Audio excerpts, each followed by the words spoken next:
the ground, and then they added this other ability, is he gets to have 2 primary weapons at once. Whoa. So that makes sense with the name being multi. So you hit R, you move quite a bit slower, but now both of your arms shoot equal power to having 1.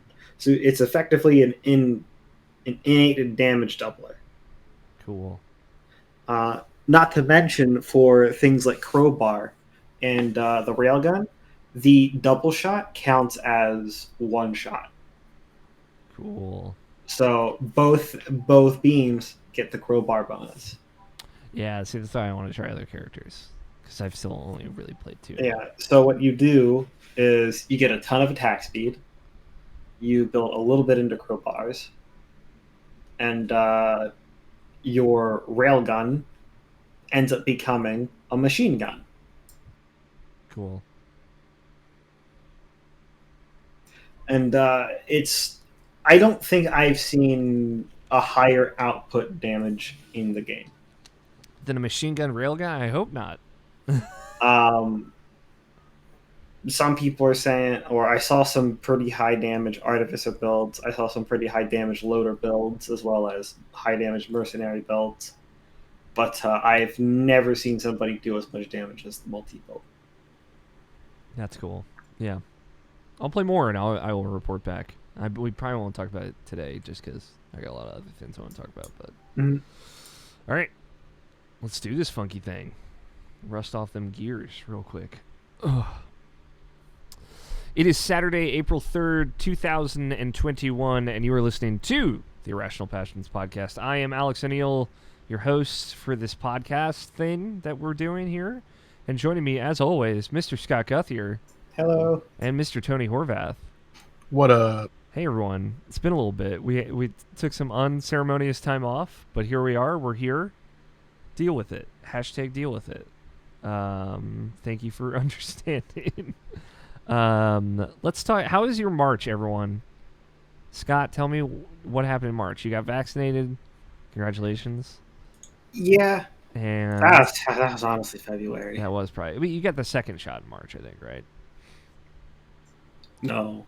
That was still February. Didn't you get that last week? No, it was like a while ago. Okay. This is or maybe it was like the first week of March. Okay. My mistake. Anything else happened in March? Tell me about it.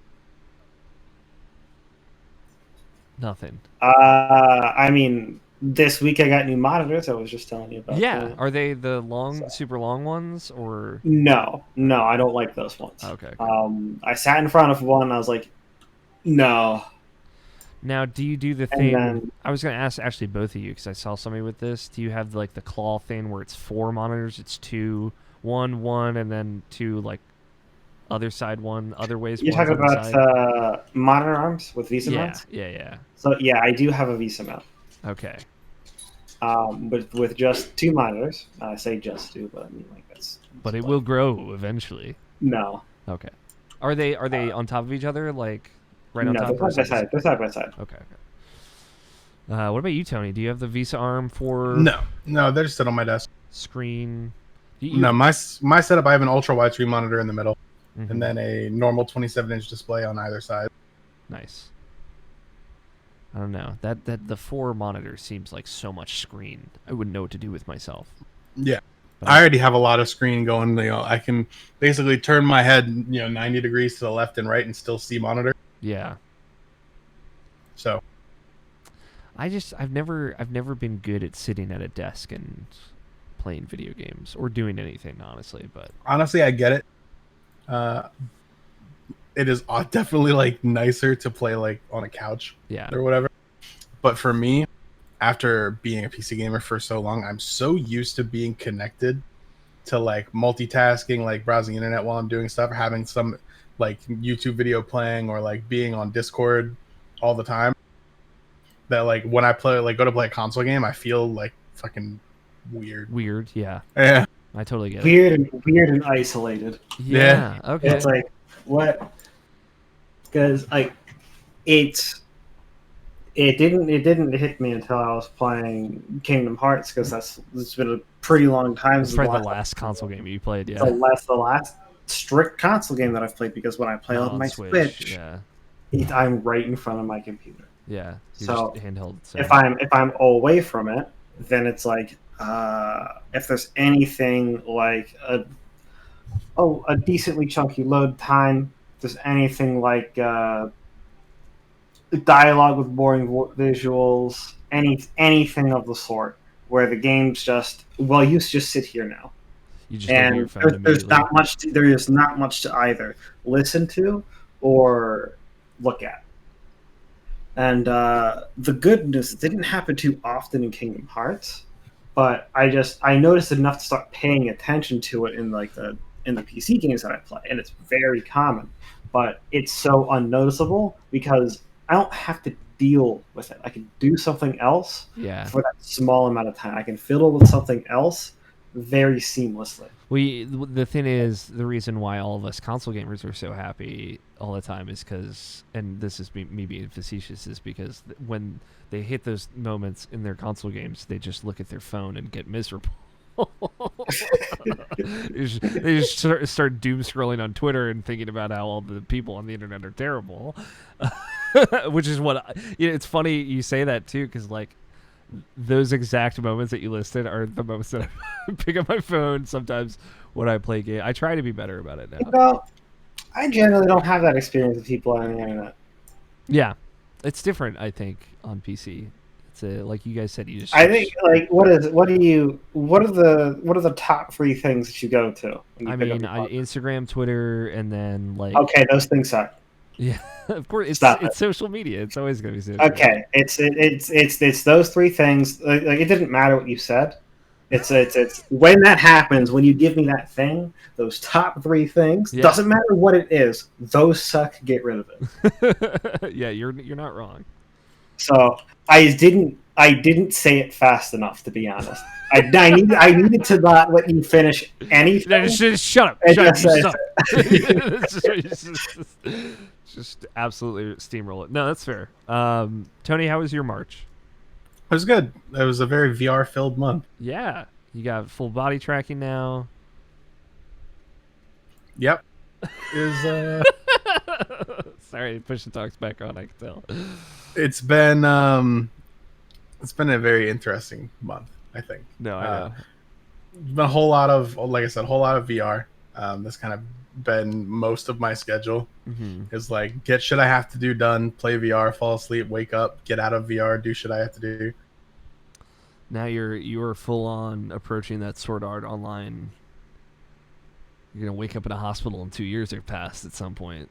One of these days. You know what? Wouldn't be the worst thing that ever happened. Yeah, right now, honestly, skip a little bit of time. Yeah, exactly. Not terrible. Not a terrible idea. Hey, you know what? You can't get COVID in VR, so. That's true. Lord knows. But you can get it in a hospital. You can. It's true. Wake up, you're in a hospital. Oh God! So let's think about this real quick. But it's been 2 years, so hopefully it'll it'd be better by then. I had March. I had a good month. Nothing in particular. I turned old again, and much like you did in February, Tony. Let's go. We're all rolling forward. 28's coming for you, Scott, now too. And as Nabashin guffaws somewhere off in the corner. Nabashin there was an alternate timeline where he was on this podcast, but it didn't come to happen. But I feel like he'll be back soon. For anyone worried out there. Cool. Let's talk about. We'll do a little housekeeping. We got tons of video games to talk about. I want to shout out the things on irrationalpatch.com. A couple things to look. A ton of viewpoints happened. There's one for Genesis Noir. There's a game. It's an indie game that you two should look out for because it's on Steam right now. It's in early access called Rolled Out. Have either of you heard of it? It is a Super Monkey Ball like. That is just basically straight up Super Monkey Ball, in a good way. Mike and I did a viewpoints for that as well, and Mail Mole is viewpoints up for that. She's another indie gem. Rolled Out's good. It's like mice in little balls instead of monkeys, but it's Super Monkey Ball. I haven't seen if there's Monkey Golf or whatever the golfing one is, but you get the idea. This was weeks ago now, but I was on Kind of Funny Games Daily, which was cool. That episode is out there. It was very good. I had a very good time. Shout out to Greg Miller. Thank you for having me on. If you were now like coming into this podcast, having like heard about me from there, welcome. We appreciate your patronage. And we're updating our group streams. I think we're going to still try and do, Wednesday night streams, the website folks. But we're going to try and do Monster Hunter Rise Mondays going forward for a little bit. Because we've been playing a lot of Monster Hunter Rise, which we'll talk about in a little bit. But look out for that. I think probably between 7 and 8 p.m. Eastern on Monday nights on twitch.tv/rationalpassions. That's it. That's the stuff. That's the highlights. Who wants to talk about video games? I'll talk about video games. What you got, Tony? I play VR stuff. Yeah. You played a lot of VR stuff. Yeah, I played some Eternal Return, as per usual. Game's still good. It's a lot of the same what I've been talking about week in, week out. I passed 750 hours of the game. Nice. Any cool new characters of the probably 3 that have come out since we recorded last? Yeah, I don't remember who came out the last time, but there's like a chess lady. There was a medic person, and then the person after the medic person was who came out most recently. I think that's the chess lady. Okay. Yeah, she threw pieces around, right? Yeah. She's gone through some significant changes where like it used to be that she does a bunch of damage with those abilities, and then they kind of nerfed that pretty hard. So then it became that she's got this like it's kind of like Jin from League where like her attack speed can't increase, so she increases to attack speed into just more damage. Yeah. So there's this build for her that you just build full crit. And then you have a 100% chance to crit, so you do 1,000 damage every time you attack, but you attack pretty slow. So it's just pretty cool. Just walk around and like basically just dodge, auto, and then like dodge for a while because you can't auto for like 1.5 seconds. Cool. And you just basically chunk people with like 4 or 5 auto attacks. That's rad. That was fun. I played that a lot. And then they really just like on Wednesday of this week released another new character who basically she puts down turrets and fights in zones with turrets basically. So it's kind of like Heimerdinger, I guess. That's cool. Yeah, she's cool. I haven't had a chance to really play Torbjorn, the Black sure. Eternal Return Black Survivor. You could think about it like that. My turret. My turret. Yeah, other than that I played a little bit of Phasmophobia. Oh wow, really? Just a little bit over an hour. We got a couple people together who I've been doing a lot of VR stuff with to try it out. And I don't know, the game was like too easy, I guess. Maybe it was like sure. Like literally like the 4 of us went in and I was like, I had the electronic just like pulse detector or whatever, like the electromagnetic field thing. And then I had like the talk box and a flashlight on my belt, and then they had other stuff. And we just like walked into the house. And then we like found out it was in the bathroom. Then we hung out in the bathroom and talked to the ghost for a while, and then we left. Like it's literally the bathroom. Like, hold on, let me get my phone. And then I went back out into the room and like picked up a random ass phone. And I was like, the ghost would talk on the talk box, and I just immediately like pick up the phone, like, who this? Like, we just hung out in proximity to a ghost for a while. Yeah, and then it was a chill ghost. Yeah, I don't know. We did a couple of them, and then I guess like the low light. Like especially with like the flashlights and stuff kind of messes with people, so a couple of like my friends had a headache after about an hour or so of playing. So we didn't play more than that. I mean, I'd definitely be down to play it some more, but I don't know, I feel like I just need more time with it to really see the depth of that game. Yeah, maybe there's like different kinds of ghosts. But I know that there definitely are different types definitely of ghosts. That did you run into any highly aggressive ones? And no, not really. I mean, it's like on the hardest difficulty. There's ghosts just suck. Yeah, the ghosts suck, dude. So there's a few where you'll be dying constantly, and you've got like 3 minutes to figure it out. Excellent. See, that's what the experience you need. That's a haunting right there. And other times, you have to do very specific things to make it aggressive. Yeah. So I played. I heard. I don't know if it was real or not, but someone was saying to me that the ghosts, because a lot of people stream this on Twitch, they added to the game that if you say like "uwu" and "poggers," it makes the ghost really mad. So I was literally just walking around with all my shit and you're like, "Hello, uwu, poggers, poggers." Like Mary Joseph, uwu, poggers. Give us a sign. The great haunting of Poggers Lane. So it's interesting. So the way that I took a look at the talk box stuff, to me it doesn't seem like there's any good voice recognition in there. I feel like mine wasn't working very well when I played. Right. So like I tried to get to the bottom of it, not by playing, but by researching it, and the what I got out of it was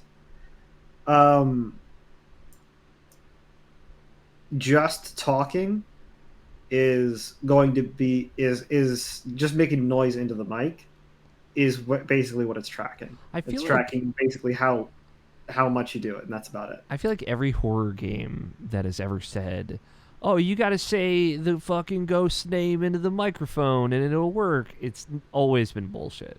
It's like that's the thing though. I've seen it work. Like but a couple of people I've seen play. It depends on the type of ghosts. So some ghosts get madder at you talking. Some ghosts get madder when you're in the area. Some ghosts get mad when you're not in the specific area. Yeah. So, and then there's just the wraith. Who's here to kill? Yeah, they just go batshit crazy, and you got like 3 or 4 minutes to figure out that it's a wraith. One cool thing, like voice wise, that a horror game did was there was a game that Justin and I were really into, like the Blackout Club, I think is what it's called, and it was on PS4 and Xbox, and you could. Like, you'd have to opt into it, but you could, like, record your voice saying something into a mirror and would play it for another player to, like, fuck with them. Oh, interesting. And I never, like, I didn't do it because it's like, we're going to record your voice every time you play this game. And it's like, all right. Sure. But, I should have just let them take my You should have told me about this game. Yes. like the second you saw the mechanic, you've been like... But it's PS4 and Xbox only. So never mind. It would be hard to get you into it. Yes, PS4. It's on PS4 as well. I always forget you have a PS4, Scott. I mean, technically, if you have a PS4, you gotta. I got PS5, baby. It's like PS4 but bigger. I've heard it has its own video games, but I'll believe it when I see it. Yeah, I haven't seen any yet. Demon's Souls, all right. But yeah, it was you can go to the mirror and like sacrifice your character, and that's how you do it. But I was able to hear other people's things that they submitted, but I was always like curious how it worked. Did it like tell you to say something? Did it tell you to talk about a thing? Or yeah, but it's cool. So like, I don't know, maybe Phasmophobia actually does listen to your voice. I mean, I know that it like can detect like if you're saying a certain word or whatever. I just feel like I didn't set it up right or some shit. Yeah, you just probably got bad luck at the draw. Yeah, I played that. I played Beat Saber quite a bit. Game's fun. It's a rhythm game. Yeah, I'm being trained to become a Jedi. Yeah, slowly but surely. Mm-hmm. Like a piece of coal being refined to a diamond, you are slowly becoming perfect. Yeah, I bought Blade and Sorcery, which is like a VR like sword fighter. Okay. But I haven't played it yet. Okay. I just got it. I have Elite Dangerous, which is the spaceship flying around game that also supports VR. Yes. So that game's interesting because you sit at your desk and then you like wear the VR headset. And so you're in the cockpit, right? But you're still using like the keyboard, or if you had like a HOTAS or whatever they're called, you'd still use that. So it's very difficult to like, I'm like learning the game and it's like press Y to bring up the landing gear. And I'm like, shit, how do I get to Y from WASD? And then like it's like it takes a long time to get used to the controls, but flying around a spaceship in VR is pretty fucking sick. Yeah, that's cool. I've heard that one was a good showpiece. Yeah, definitely. Back to Beat Saber real quick. Does it help fill, just so I know, does it help fill the hole in your heart that Os left for you? I mean, I've been playing that a lot too recently. Okay. I know that was hard for your hands. Yeah, I think I just don't play for as long. Sure, yeah. But I play more frequently. Yeah. Beat Saber it's fun. It's like something that you can really use as a workout too, if you want. Yeah. When the songs get hard enough, So yeah, it's been a good time. Let me see what else. There's I think all that stuff, and then 185 hours of VR chat or whatever. Yeah. And also, for both of you, Loop Hero happened between the last time. Did we not talk about Loop Hero? I thought we did on the last one. No, it was like right after. It was the Tuesday after. Yeah. I put 30 hours into Loop Hero, beat the game. It's a good game. Yeah, Scott gave me like a personal showcase of Loop Hero. It was great. And then Tony rolled up later on Discord and they just told me all their strats. Pretty much. Yeah, it is great. It's funny because like it was very popular. It still is. It's just like the craze is kind of past now. But that game is very difficult to explain. That game was exactly what it needed to be. It was just as good as the amount I spent on it. Yeah, exactly. Yeah, it's a very difficult game to explain. Would you call it a tower defense game? No. A roguelike? I mean, yes. It's a roguelite. Yeah. What genre would you call it? Like a base builder? Card game. I guess it's a card game. You're right.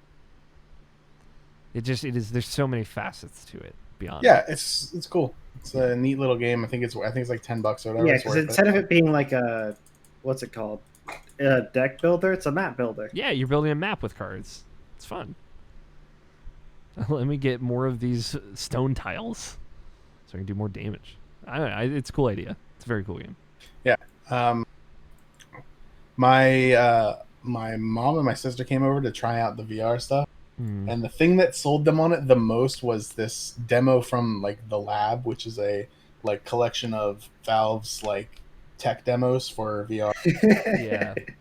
There is a certain demo in that which is just you're standing on top of a mountain and there's a little robot dog that you can play fetch with. Yeah. My mom was very not sold on VR, even like having the ability to try it out. And I finally got her to put the headset on and then put her in that. She was immediately like, "This is cool." My mom is like a huge pet person, loves dogs. So the first thing that they experienced in VR was being able to play around with a little VR dog. Yeah. It's great. It's good stuff. Totally. That's awesome. It's kind of like Scott's mom with Wii boxing. She rolled up and whooped my ass and then left. And she's like, "Yeah, this is cool." It's like, people get it. Anything else? Any other VR highlights? No, I think that's pretty much it. It's been, like I said, a huge amount of time just socializing with people. Yes, the VR social experiment. Yeah. Which is cool. I like that. Yeah, definitely. It's definitely very much needed, so. Yeah, the social action. Is there a lot of movie theater stuff in VR? Oh, yeah. Yeah, that sounds fun. How many hentai movie theaters in VR? 0. Damn it. That I know. I mean, there's 0 public ones. Yeah. But yeah, typically like an evening of hanging out with my like friends on VR chat, we'll end up with like 4 or 5 of us like hanging out in some random theater and watching like YouTube videos or whatever. Nice. Yeah. Watching Godzilla versus Kong or something. Well, no, that would be very not legal. Considering that it's still in theaters, right? It is in theaters, but it's on HBO Max. Yeah, I don't know. I'm pretty sure you can't even get like Netflix into VR without like going through significant hoops. Damn, which is a shame because I've been really into a show on Netflix recently called The Blacklist. Oh yeah, I love that. I watched the first 4 seasons of Blacklist. Dude, I'm on season 3. Yeah, I James love Spader is 10 out of 10. I love Red Reddington, dude. Yeah, he's the best. Should come as no surprise because my favorite series on Netflix is House of Cards because I love Kevin Spacey's character. Mm-hmm. So, Red Reddington is very much like him. Yes, ruthless. So, yeah, I love it. Yeah. No, James Spader just eats that show. He just anytime he walks into a room, it's like, finally, let's go. Exactly. Yeah, it's been great. For the past almost 2 weeks, I think I've chewed through the first 2.5 seasons. Yeah, I that was a while ago for me. I think I watched this for I with those shows I eventually always fall off, but I'm happy to be along for the ride while I'm in it. Cool. That's all you've been playing? Yeah, that's pretty much it. What about you, Scott? Video games. Still doing Genshin Impact. Yeah. Still doing. Actually, no. I stopped playing League. Oh my god. It's okay. It'll come back. Yeah, I know. I'll never get away from it. Let's see. We did the Loop Hero thing. Mm-hmm. I think it's popular enough to not go too in depth on. If you know what Loop Hero is, you probably bought it. Yeah, you probably played it. So let's see. What's the other one? Yes, the Binding of Isaac DLC. Oh shit! Out. Yeah. It is okay. Yeah. When was the last time? Did you play the last thing that they added to that game? Okay. Which was also it was good. Let's go. So both of these are good. And it's for the Binding of Isaac, Afterbirth Plus, the last one that they did. I liked it a lot better than Afterbirth, but there was just one massive glaring issue with Afterbirth Plus, which is only really an issue is if that's when you're getting into the game, which is when I was getting into the game. Yeah. Which was it's too easy. Mm. If you're playing your cards right, you break the game, and I mean break the game every run. Yeah. Because at some point there's just so many things, right? It's so you break the game or you get an auto win so often that it's maybe I don't do it this time. And, Repentance, the new DLC, got rid of that. The issue is that they didn't get rid of it in the fun way. Yeah. They got rid of it in the sad way. And the two big things that they did, and there's some other things. Sure. One, this isn't the two big things, but it's one of the things they did is they nerfed the super powerful items. Fantastic, needed to happen. They made a lot of items that you completely avoided somewhat usable. You know what? Fantastic. It's good to have more usable items. Now, the two things that they did are they increased the rate of curses. Okay.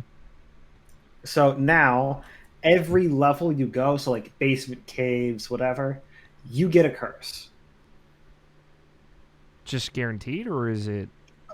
Pretty much. I've yet to go. I've had 5 runs. I've yet to go a single floor without getting cursed. A single dual floor without getting a curse. Sure. Unless I picked up the Black Candle, which makes you immune to curses. I guess it's an odd way to buff it, and honestly, I wouldn't be upset about it if they didn't add the new curse, which is called Curse of Blindness. Yeah. You don't see any of the items you pick up. Oh. It's like that one Hades Chaos Bane thing, but that only lasted a few floors. The thing about it is that doesn't work so much in Isaac. Yeah, that's tough. It's not like Risk of Rain. Just about every item that you could possibly pick up is good. Right? There's only a few lunar items. Well, actually, okay, most of the lunar items have downsides, and if you didn't see a lunar item, you wouldn't pick it up. At the same time, you have to go out of your way, and it costs per run currency to do it.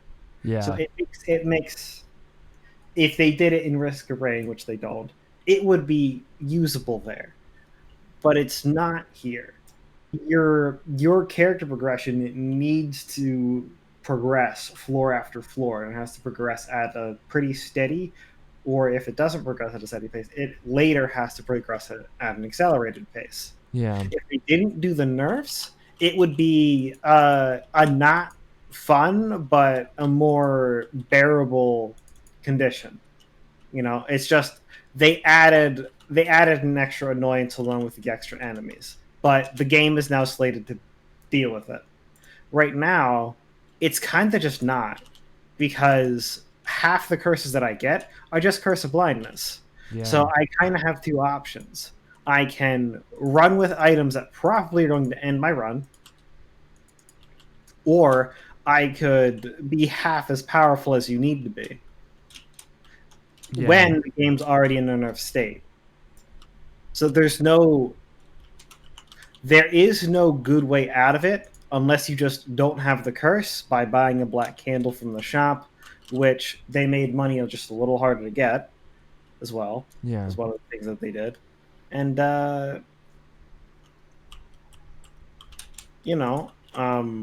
just hope for the luck of the draw every time you pick up an item. It's not just that. It's just that you don't... What's the best way to put it? It's that you have no catch-up mechanic to counter it. Yeah. Because it's not just like, oh, your treasure room. You don't see what's in it.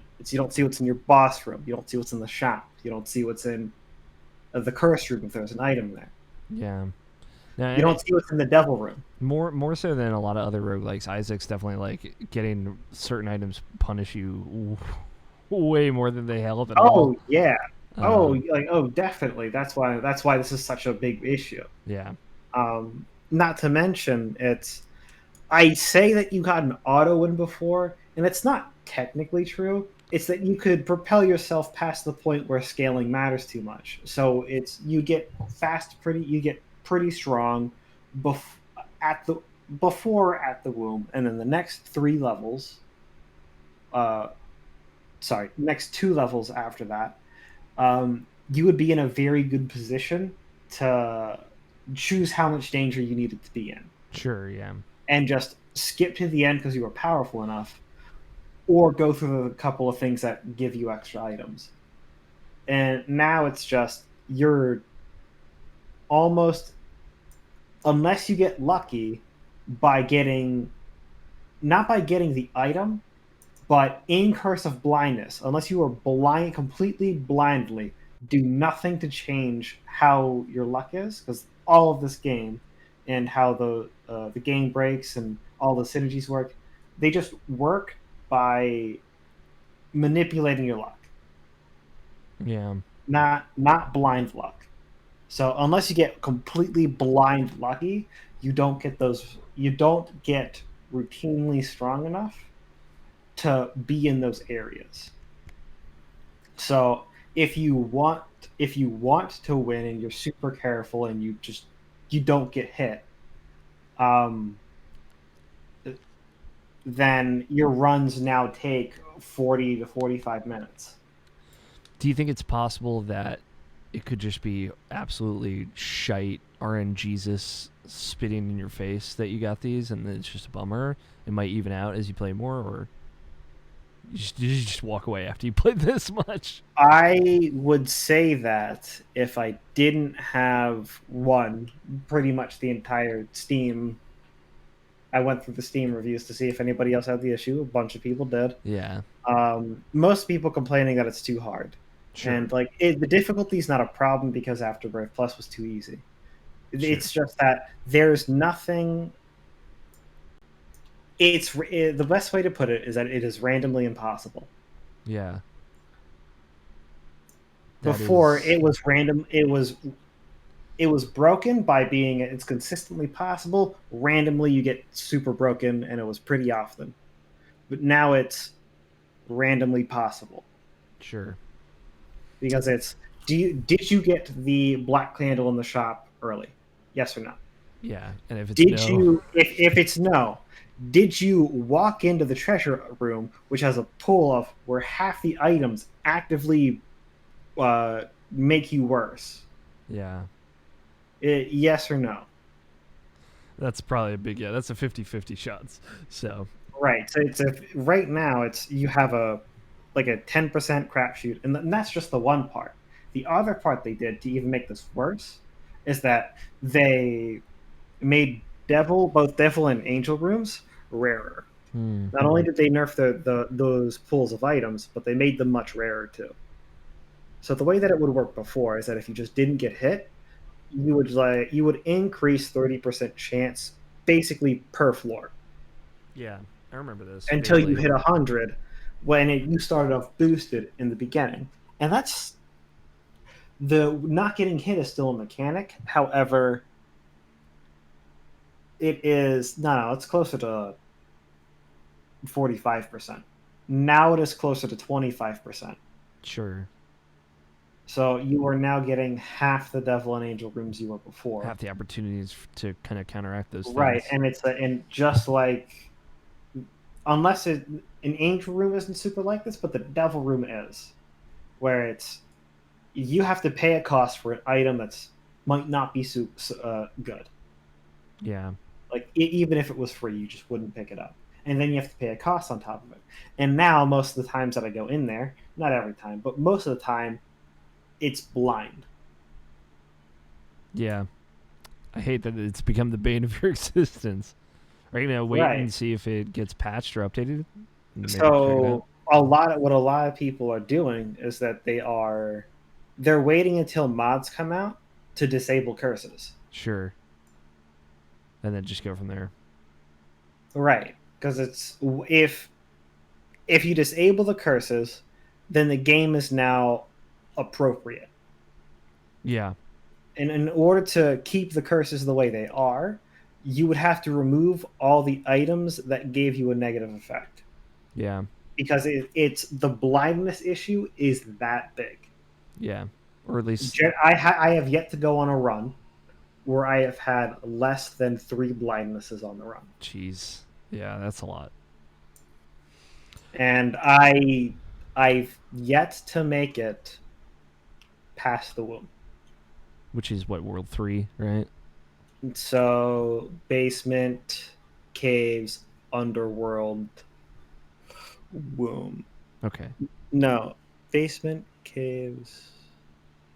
I want to say it's. I thought it was basement, caves, womb. Underworld. No. Could have changed though. I have not played Binding of Isaac since pre-Rebirth. I'm realizing, looking at all these expansions. Basement, caves. Since the original. I want to say that there's Underworld and Necropolis are interchangeable, so that's the 3. Sure. Where you spawn Mom. Womb is the 4th one where you fight Mom's heart. Yeah. And then there's a 5th one. And I don't remember how it works because at this point it's been super long since I've either heaven or hell. Past. It's like depending on what you do. It used to be either heaven or hell after that one. That's back when it used to be chest, heaven, or hell. However, now I believe after those 3, you can go to I think it's the Void to fight Hush or something. Ooh. Or fight Mega Satan. Yes, I've heard of Mega Satan. Yeah. I don't remember if that is an extra level past that or if that's just another one of those levels that you can get to. Yeah, one of the two. Yeah, well, I'm hopefully it's sorted out soon. That's a bummer. But man, that game, it's crazy to think it's still going in some way, shape, and form. Anything else? Yeah. It's just a bummer that in the current, it's unplayable. For the most part, it's you're getting lucky, and not just your item rooms are lucky. It's you're straight up taking playing the hand you got into, hey, roll some dice. Yeah. Well, we'll see. We'll have to wait and see on it. Hopefully it changes soon. It's probably not going to change. I feel like it's just when in a month or two when mods come out, people are just going to disable curses, and that's just how they're going to play. Yeah. Well, we'll see. Anything else you played, Scott? That's a big pocket of time. You told me about Mindustry. We did play Mindustry a little bit. I don't know what that is. So it's a mix between Factorio and a tower defense game. Okay. It is okay. The issue with it is that it is very shallow. There's a very straightforward upgrade path with pretty straightforward towers. Oh, Most of the maps are infinite, so there's no, and then it's just you play on the map that you get, and that is about it. Yeah, I'm looking at pictures of these maps. Yeah. There's a campaign mode, but at the same time, it's just one of those things where it's if you've hit wave 100 and you'll have your full base built by wave 50. By the way, yeah, you just keep spawning waves till you die, and you say, "All right, I'll wait till the next update, or maybe I'll never remember this game again." yeah, sure. So it was a good time while we did it, but we're probably done with it. Yeah. $6 on Steam. I get it. Or if you go to the main site, you don't pay anything. Oh yeah. It's just one of those games where it's, hey, you don't have to. You could throw us some money or you could not. Yeah. Cool. I had not heard of Industry. That's cool. I spelled it wrong in this doc, but industry and mines. I get it. Mm-hmm. I fully crossed over. Anything else?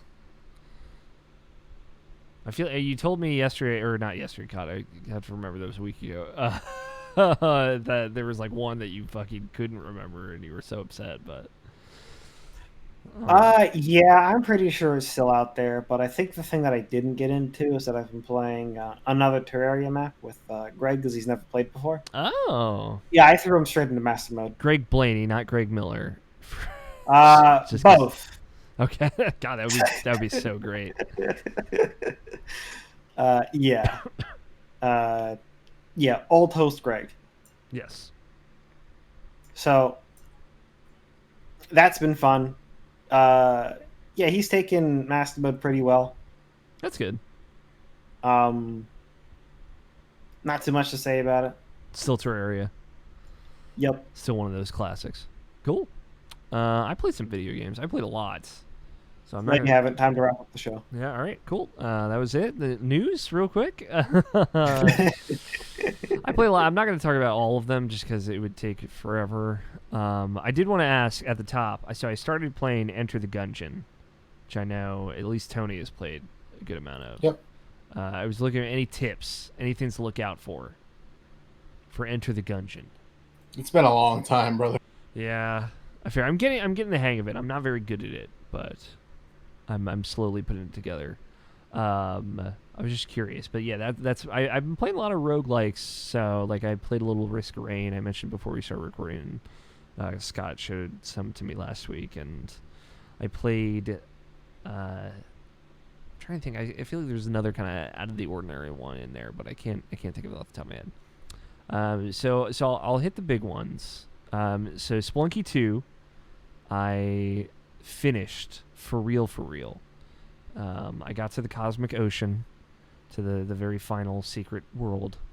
It was like such a just beautiful run. It was just very simple, very pure. I didn't have a lot of items, but I had a lot of bombs and a dream, which is how the best Spelunky runs go, which is great. And I beat it again through kind of like the hard secret world ending, because the one time I had ever beaten it that way was like the weekend that trophies were disabled because of a messed up patch.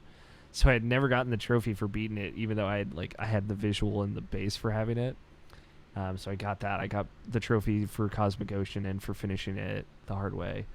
Feel very good about it. I'm gonna start looking at doing like some speed runs next, so like under 10-minute runs, not like real speed runs. I'm not trying to get any of that, but there's a trophy for beating it under 10 minutes with no shortcuts, so I'm gonna see how I can do with that, and go from there. I'm excited.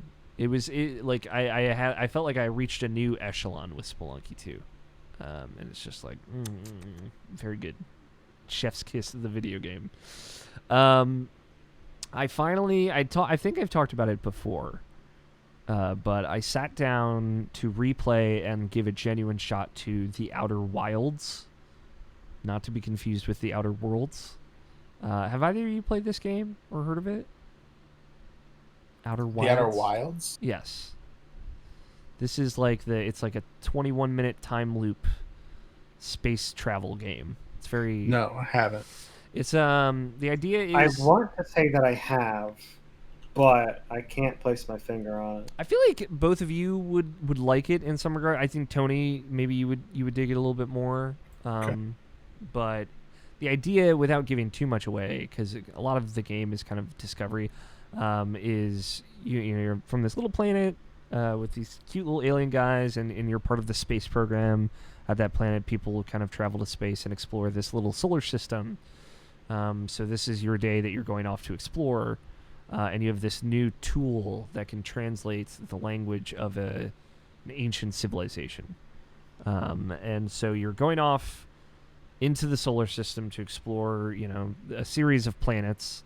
It's cool because, like, you have the rocket ship, imagine like No Man's Sky, as far as like you leave the atmosphere and then you can go fly to another planet. They're all like in real life, in video game space, very close together, but you have these different planets with their own kind of vibe and their own mechanics, and you're basically just at the end of 21 minutes in real time, so like it's like 3 revelations around the sun in game time, very Majora's Mask. The sun explodes and destroys the solar system. It's like, oh fuck. Oh.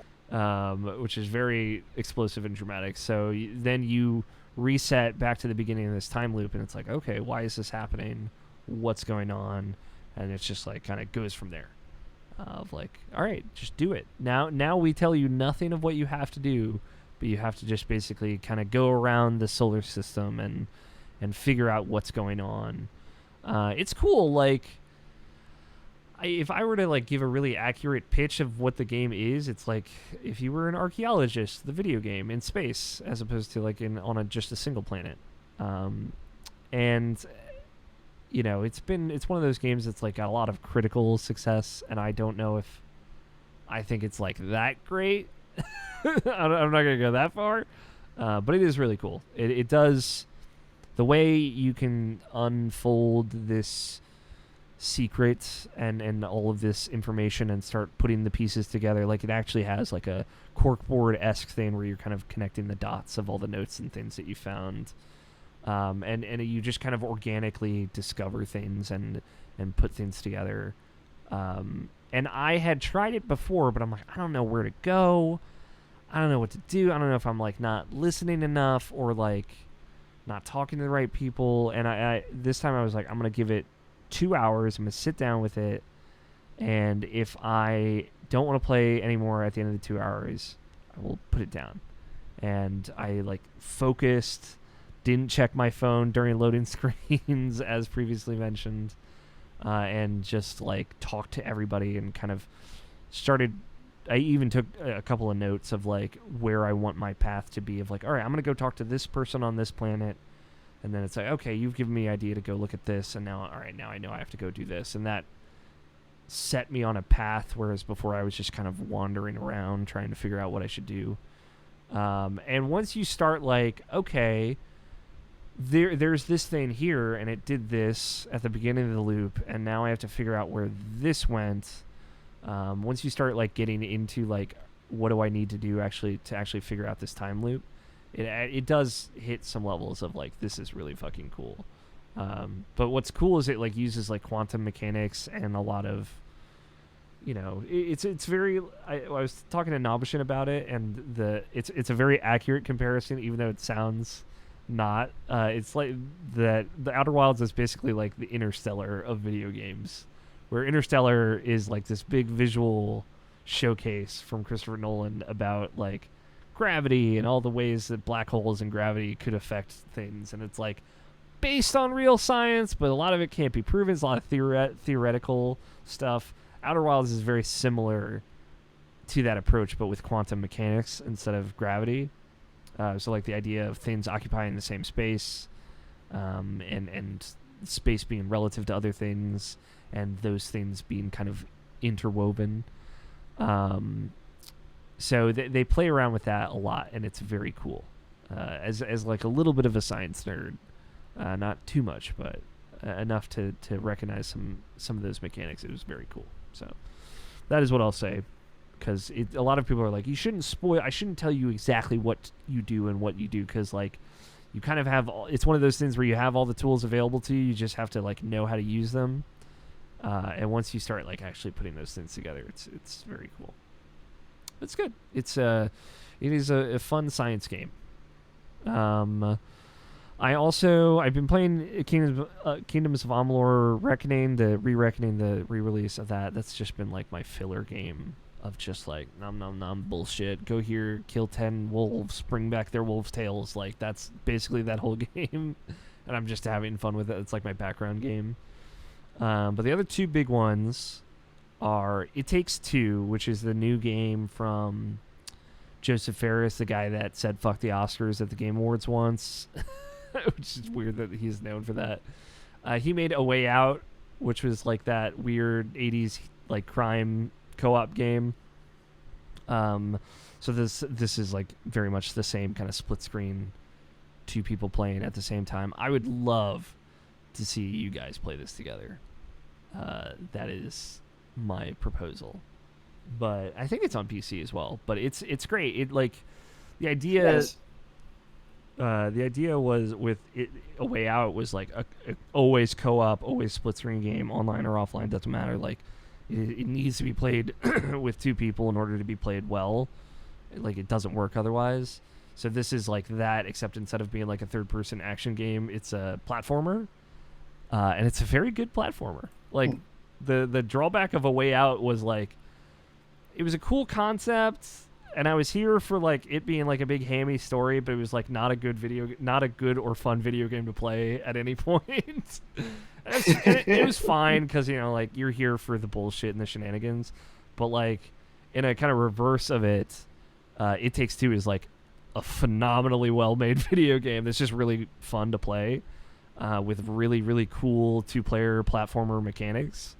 And the story's fine. Like, it's whatever. I don't care. Like two parents that are getting divorced get turned into dolls, and they have to fix their relationship in order to turn back into people. That's like the setup of it. But they just take it in really cool direction. Like at one point, the first mechanic of the game is one of the characters gets like a hammerhead, and the other character gets a nail that they can like aim and throw. So one person throws a nail, and the other person like uses the hook of the hammerhead to swing on it and do like platforming challenges. Or like one person uses the hammerhead to slam something up, and it's got like a hook on it that you can nail to a board to keep it hanging. Stuff like that to get around. And that's just like one of many, many, many like two-player split mechanics that they do that are very, very cool and very fun. Because it's very much like a Pixar movie, like on the ground, very small, walking around doing little things. It's great. I like am blown away. I was expecting to think the game was fine and the platforming mechanics to be like serviceable, but I'm there for kind of the vibe, but instead it's like just a very good video game with a whatever story, but it doesn't matter because it's so fun and the level design is so cool. Like the platforming challenges are so cool. Yeah, it's fun. It's just like if you have a game that you want to play with a friend, that is like perfect. It's absolutely up there. I've been playing it with Jacob Bryant, the homie, and he's just been yelling at me the whole time. Like, this is why we're getting divorced. But you gotta role play. Get into it. And the other thing that came out is Monster Hunter Rise. Scott, you still have a Switch. Do you have any interest in Monster Hunter Rise or no? Not really. Mm-hmm. I'll say like I was like very much like I thought about it like I haven't played anything since World. I never played Iceborne. And I just like I ended up watching the Digital Foundry did like a presentation breakdown video that they always do on it. I was like, this game ends up looks all right. But they were, it was just a good video, and I was like, I guess I am in the mood for Monster Hunter. And I got it, and I'm surprised that I like fell in love with it so quickly. Like I liked World, but you guys like I played it and I stopped after kind of like the main story ended. I didn't do any like the challenge stuff. high rank. Fair enough. But I still put 40 hours in that game. I had a great time. The story of that game was plenty. But it's fun, like how this game is like it very much takes the training wheels off. Like World kind of had them on of like there's tutorial stuff and you get it, but you don't have like you're hunting the monster or you've got to like lay bait or something or do distractions. It's like you drop in the level, you see where the monster is, you go, you fucking kill it. Which is cool, and I know that's how Monster Hunters were before World, instead of like following the green flies and stuff around. But this is my kind of second Monster Hunter ever outside of that. What I will say, like, because I can talk about it a lot, I've been using the Switch Axe, if you guys were curious. I used the Insect Glaive before in World, so I was like, I'll try something else. Switch Axe is basically a Bloodborne weapon, which is pretty great. Makes lightning if you get a lot of combos with it, which I also like. The big thing with this game is the Palamutes, which are the dogs. Yeah, I'm with you always, even if you're playing online. So like I was playing with 4 people, there's 4 dogs as well. Everybody's got dogs. You can ride the Palamute. Obviously, it can run up a lot of walls too, so you can use it to jump around and stuff. But while you're on the Palamute, you can use items and you don't consume stamina. So like when you're kind of running in to catch up with a monster, you can do like you're sharpening your blade on the Palamute. You can heal yourself with potions, do stuff with buffs, which just adds like a kind of level of speed to everything that feels really great, which makes sense. Like the Japanese Switch audience is predominantly playing it in handheld mode, so you can think of this as like, to that audience is a handheld game. It's a lot more like hunts take 10 minutes or less. The harder ones take longer, but it's nothing crazy. You're not pushing 50 minutes a lot. So it makes sense for the kind of game that they're making. It just feels really good to like roll up on the Palamute, run up, jump off of it, and hit it. Just hit any monster just in its face. But the other thing, and I think these are really the only 2 big new mechanics from World, is these insects that you can like rappel to, you can grappling hook to, and they had stuff like that in World where you could kind of get around with them, and they had like those pterodactyls that you could like latch onto or whatever. But now you have these insects that you can like grapple to literally anytime. So you can use it to grapple and climb up walls. You can use it to recover if a monster throws you up into the air. You can like grapple out of the air. And all of the weapons have multiple special grappling weapon attacks. So you like swing out the bug and grapple to it and pull yourself toward the monster and do a special attack with it. So it adds like a lot of mobility in and out of combat, like climbing and just being able to jump up and then come down on a monster or do different things. There's not a lot of like mounting the monster, or getting on it and attacking it over and over again, like there was in World, but there's still a little bit of that. So those are like the 2 big things. There's other stuff like you can control the monsters for certain parts now, which is really cool. There are these things called rampages, which are like tower defense things that you have to do. But I maybe talk about them next episode. But overall, just like jumping into Monster Hunter again for the first. Sounds like it's fun. Yeah, it's great, and it's cool because like obviously having listened to you guys talk about it a lot and playing as much of World, it is cool to be on the other end of World of like this is kind of like the more training wheels Monster Hunter to get you into it. And if you like this, then you might like other Monster Hunters to like have done that and now come to the next one. It's like, oh yeah, I do like this, like because I've been taught how to do these things in kind of like the more open-ended game. Jumping into it here and knowing exactly what I have to do is way easier, and it's way more approachable. So it's like it's cool to come around on the tail end of it and be like, oh, World did what it was like trying to do, which is rad. And it's good. I will say like it looks great. For being a Switch game. It's a bummer. It's like the only game I've played in the last 6 months that like doesn't run at 60 frames per second, which I've now been ruined on. But it still looks great. It still feels great. The online is like flawless, which is crazy because it's on Switch. But yeah, I just hang out in lobbies with random people and just do monster hunts over and over again all day. It's been a fun way to spend mornings. But yeah, it's great. If you end up getting it, Scott, I don't know if I've sold you one way or the other. Maybe. I could probably be convinced to play some, but at the same time, I'm probably gonna have you play Crystal Chronicles with me. Yeah, we could just play that as well. We got our own thing going. I just know, like, I would ask you to play Tony, but I know you're out of the Switch game. But God, it's great. It is a great Monster Hunter. The Palamutes were the dogs were like immediately a thing of like, man, I never want to play Monster Hunter without this again. So that's cool that they were able to like get that good of a mechanic in this, even with all the kind of caveats. But yeah, it's great. I think that those are all the big things for me. I played Dishonored and other stuff, but like going back and actually playing the Outer Wilds was a big deal for me. And how was Dishonored? They did so. 2? I played through both of them actually. Okay. But they did a thing, so like, you know, Microsoft officially has bought Bethesda now, so they added a bunch of their games to Game Pass. Okay. And on the last episode, I talked about how they're trying this thing called FPS Boost, where they're making old games run at double the frame rate. They did that with Dishonored 2, like when it came to Game Pass. They're like, also, this now runs at, or not Dishonored 2, Dishonored 1. Okay. This now runs at 60 FPS. I was like, no, fuck, yeah, I could play Dishonored again. And I was like, I was just going to play it for an hour because it's like, all right, I'll play this at 60 FPS, see how it is. Ended up playing through the whole game. It's like, fuck. Man, Dishonored's so good. And I played Dishonored 2 again, and it's like, for as much shit as everyone on the website gives Quinn for only saying, like, Dishonored 2 is the best game of all time, I played through Dishonored 2 front to back again.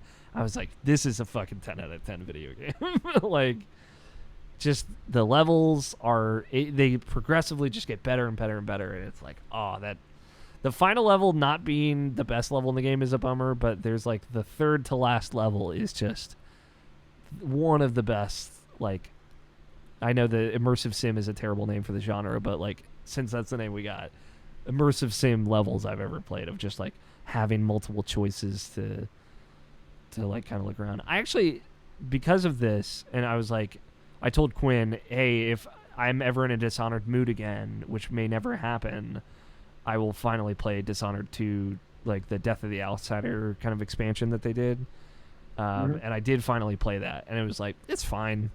It's not as good as Dishonored 2. And Quinn was like so upset. He's like, no, it's the best. It is cool. Like, there's a level in the void in that, which is very, very cool, and it is like everything I would want it to be, but that one really great level is not as good as like the 7 really incredible Dishonored 2 levels. Like, it's good. Dishonored's still great, Scott. Yeah, I didn't doubt it. Fuck the haters. I didn't know there were any. Yeah, there's just... They probably just don't matter, right? Yeah, they don't matter, but they're just... not enough people have played Dishonored. That much I understand. That's the shame. But yeah, it being on Game Pass, if you were a person out there getting an Xbox Series X or S, and we're like, I have Game Pass now, which I do. Play the Dishonored games. So good. Both of them are so good. But yeah, I think that's it. I probably played other things that don't matter, like Risk of Rain and stuff like I played a little bit of. But yeah, Enter the Gungeon is my new, like, kind of like backlog game that I'm like pulling into. I'm like, I should play this. Of the filling my roguelike hole. I don't know how much. I'm sure I'll still play plenty of Spelunky too, but I think you could probably put it down, because isn't Darkest Dungeon 2 supposed to be out soon? Ooh, yeah, you're right. It might soon be enough. I'll double check its release date and keep going. But it's just, I guess I have to keep going. But it's just like, you skipped out on a bunch of roguelikes. Like, I think you would enjoy playing Loop Hero through by yourself. Yeah, I want to give Loop Hero a try. I don't believe it's a PC exclusive. I might be wrong. I think it's on PC and Mac. Yeah, and then you shouldn't have any issues running it on Mac. Yeah. If you do, I'll see if I can get a torn apart tower that I have up, and I'll just give that to you. Just so I can play Loop Hero. Yeah. I do want to check it out. Looks like Darkest Dungeon 2 still doesn't have a release date. Just 2021. But okay, soon. so that's probably a 2022 game then. Yeah, probably at this rate. At this point. Yeah, I'm trying to think of like other ones too, because I mean I haven't played a lot of card-based ones. To me it looks like Rogue Legacy 2 is going to be a 2023 game. Yeah, and that's an early access, but like I'm happy to wait for when that game's done. Same. I already bought it, but I'm still waiting. Yeah, I sat down with Mike when he checked out it the first time. It's like, this is gonna be great. I'm so excited. I'm just gonna wait.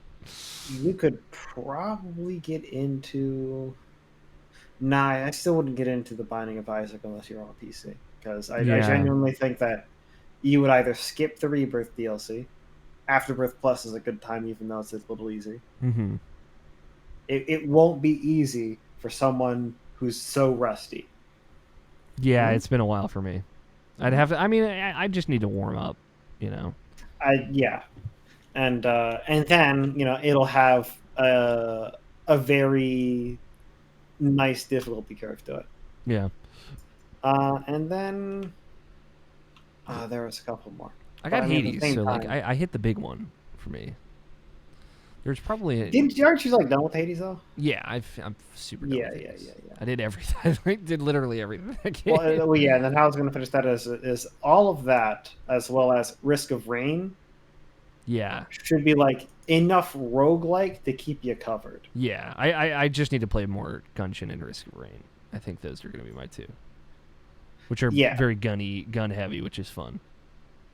Because like I said, I only just unlocked 2 new characters in Risk of Rain. I've only played one of the 2, so I've yet to play the captain. What am I doing?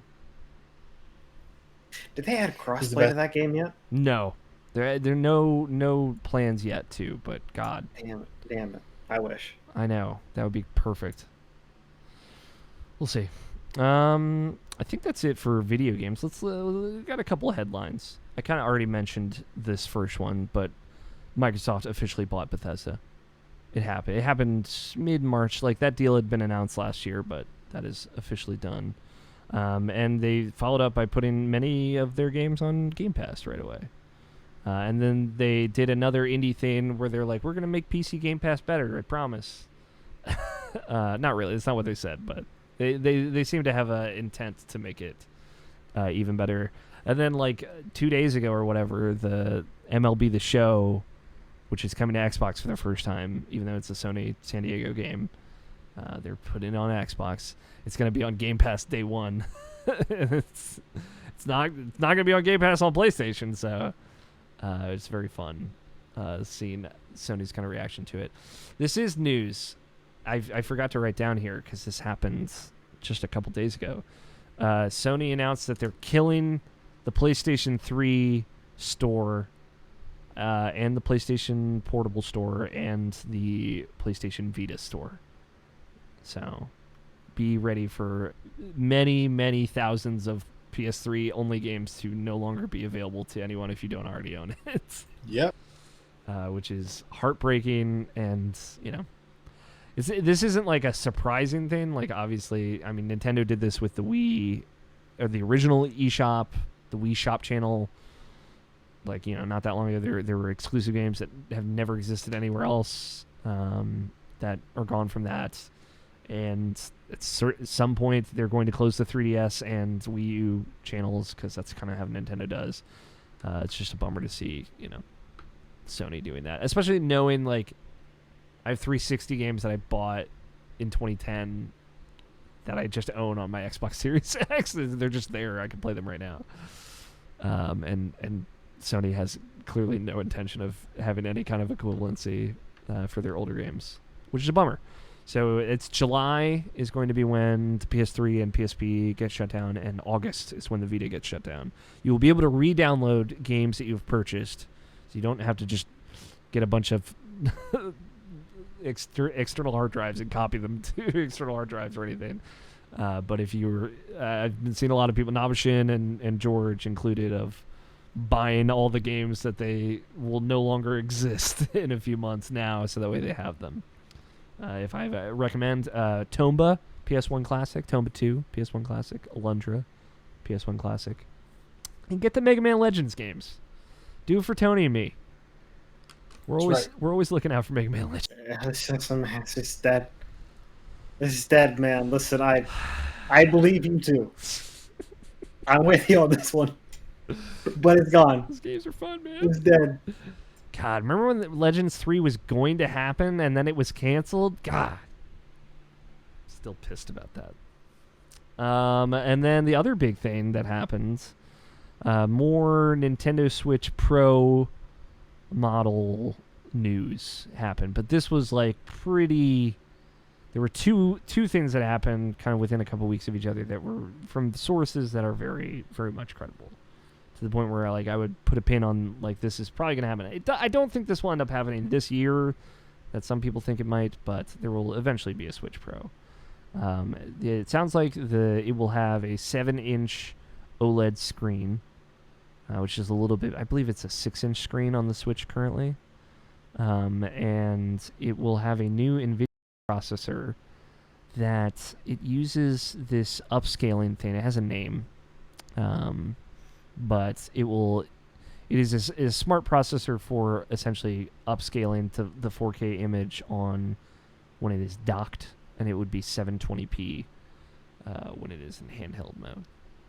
And my main question is, Scott, would you buy a better Switch? I probably won't. Yeah. Unless they treat it like a new console, which they say that they're not really going to. Yeah. So, yeah, you know me. So long as it runs at a decent frame rate, I don't care. Yeah. And by decent, I mean consistent. Yes. And performance is starting to become a little bit of an issue on Switch.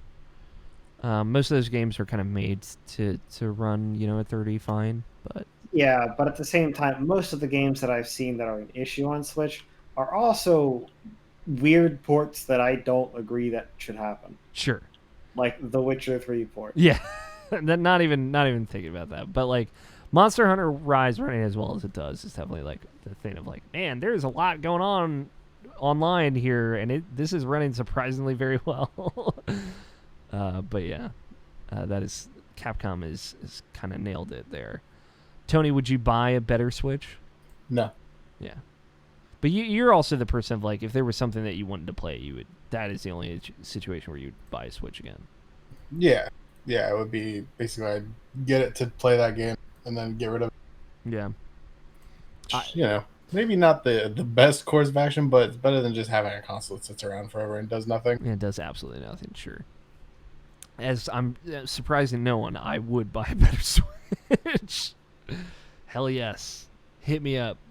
The idea is this would come out this holiday, but I would see this probably early next year is my guess. My thing is like to what you were saying, Scott.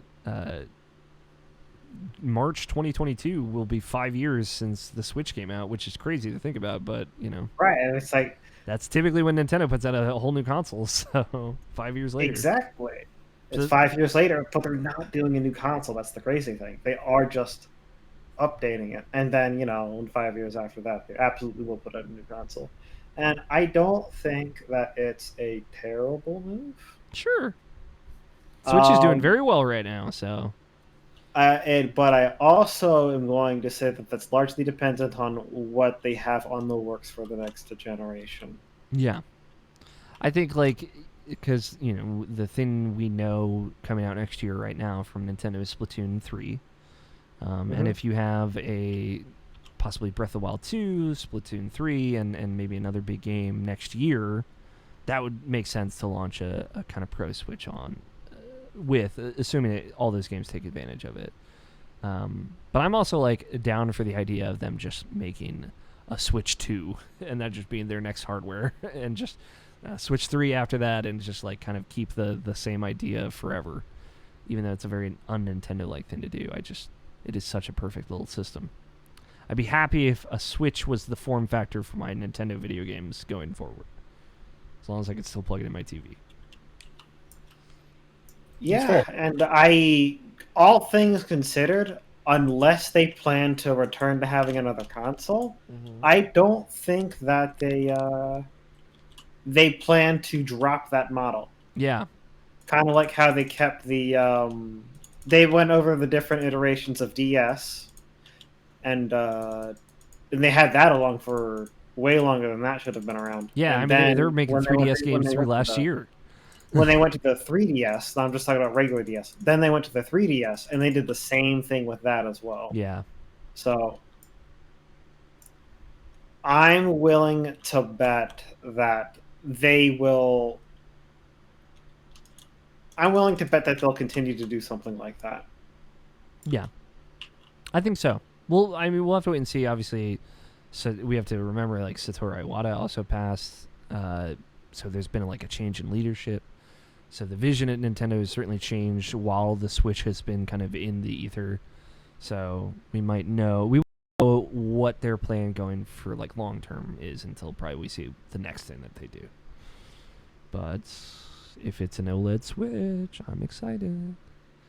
That's it. I think those are the big ones, the big stories. Let me. I'll wrap this up real quick here. If you'd like to be a part of the show, you can send us emails, mailsack@irrationalpassions.com is the email address, or tweet your questions at irrationalpod. If you use hashtag IPQ, I can find it easier, which is great. We've reached the end of the show, which means it's time for bets. Now, the last bet we did, if y'all remember this, I'm going to check howlongtobeat.com. Shout out to howlongtobeat.com. Great website. And we're going to see how long it takes to beat Nausea, which is a visual novel on Switch that we learned is basically the visual novel version of Among Us. And remember, we talked about this. Like, the idea is it's probably going to be way longer than it should be. And my idea of way longer than it should be is like 3 hours. You literally, Scott, your bet was 3 hours. Which is really funny. So, Scott, you bet 3 hours. I said 10 hours. Tony said 15 hours. I think we know who's going to win this one. The main story alone is an 18-hour experience of Nausea. Let's go. So that means Tony wins. Yeah, I just face that it's probably just a bad game. Dude, imagine a visual novel that you finish in 3 hours. I mean, yeah, sounds like a decent visual novel to me. Don't Die Dateless, dummy. The Irrational Passions class. Oh, God. That took less. Yeah, exactly. That took a lot less time. 3 hours or less. We got all the onions in 3 hours. Granted, to be fair, it wasn't good. No, it was not. But I had a good time. The next one, this week's bet. So, Tony, you won. Congratulations. We will rectify that in a moment. Next week's bet, or this week's bet, and this is one that's still up in the air. What will the Open Critic average score for Outriders be? Now, the game just came out on April 1st, April Fool's Day. But it is like a games as a service game. So I'm hoping in 2 weeks there will at least be an average review. I'm sure there will be. Not that there maybe should be, but here we are. What will the average review score be? This game seems like a powerful 6 to me. But I'm sure you guys have probably heard of it a little bit too. I'm just curious what you guys think. And also, are either of you going to play Outriders? No. Yeah, I didn't think so. Maybe. Okay. What do you think, Scott? 1 to 100.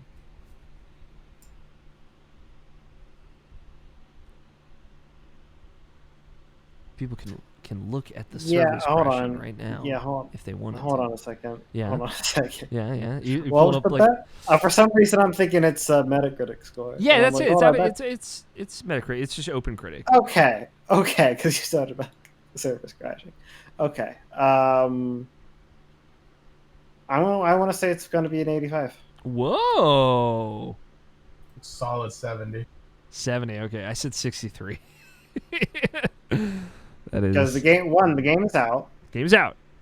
So 2, from what I hear, it's pretty good. Mm-hmm. The only real issue with it is that you can't play because servers. Yes. So people are mad about that you can't play because servers. It's definitely been a problem this week. So once that subsides and people play the game, and from what I've been hearing, it's pretty good. So I don't think it's anything better than an 85. Honestly, I think that's a little high. But if you give credit where credit is due, I think it's plausible. Okay, I like it. And like, if somebody downrates it because the servers don't work right, their opinion don't matter. Listen, Scott, I never get an optimistic bet from you. I will fucking take it. Solid 70. That's it. That's the show. We did it. Rusted off those old gears. If you enjoyed it, thank you. If you're new, like I said at the top of the show, thank you for. Hope you had a good time. I know it's a weird show, which I mean to say is it's the best show. That's right. But thank you to Danny Wiesner for opening music of Two Player Co-op, closing music of The World Is Saved. Shout out, go check out DannyWiesner.bandcamp.com. Always got to every few weeks throw it in there. And be good to one another. That's it. That's the whole podcast. We will be back on. We're recording again on April 17th, releasing on April 21st, if everything goes according to plan. Again, apologies for the delays, but we still love you, promise. Just focusing on health first and making sure all of us are well slept when podcast time comes around, which sometimes none of us are, so we got to do that. But that's it. Thank you, Tony. Thank you, Scott, for joining me as always. I love you, boys. Big hugs all the way around. I've been your host, Alex O'Neill. Play your games. Stay rational. We will talk to you all next week. Titles? We got No, Shut Up, Those Suck. And The Great Haunting of Poggers Lane. I like the No, Shut Up, Those Suck. Well, have at it, boys. Yeah. Are you ready, Scott? I feel like you got to do the whole bit for this one. Okay. But we got to change it up. I got it. I got you prompted. No. I mean, like, we got to fully change the topic. Like, to something that isn't Instagram and Twitter. This is something that has nothing to do with your phone. Well, I was going to say, you're listening to the Irrational Passions Podcast, episode 495, now on Instagram and Twitter. No, hold on. Go ahead. Okay, so let's immediately switch it to, hey, what games you been playing? Oh, okay. I got you. No, those suck. No, shut up. Those suck. All right. You're listening to the Irrational Passions Podcast, episode 495. Hey, what games are you guys playing? Nope, those suck. Perfect. No video games here. Thanks for watching, everybody. Bye-bye. Bye, video viewers.